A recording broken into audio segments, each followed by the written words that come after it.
Sementara itu, Saudara, pelaksana tugas Gubernur Aceh Nova Iriansah bersama Sekretaris Daerah Aceh Takwalah dan seluruh kepala satuan perangkat Aceh menggelar doa bersama secara daring via video conference Rabu malam.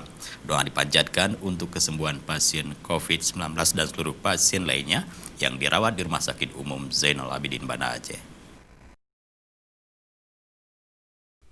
PLT Gubernur dan Sekda Aceh yang sedang melaksanakan tugas di luar Aceh mengikuti doa bersama dari kantor Badan Penghubung Pemerintah Aceh di Jakarta. Di Meligo Gubernur Aceh terlihat hadir Wakil Ketua Tim Penggerak PKK Aceh Diah Erti Idawati, para asisten dan sejumlah kepala SKPA.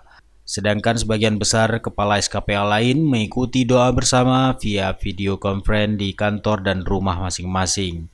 Doa juga dipanjatkan untuk ulama Aceh Tengku Hasanul Basri atau Abu Mudi Samalanga yang juga sedang dirawat di Rumah Sakit Umum Zainal Abidin.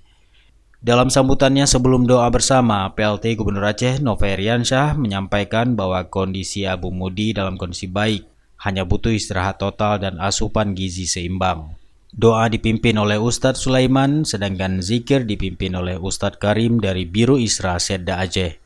Dari Banda Aceh, Tim Liputan Aceh TV melaporkan.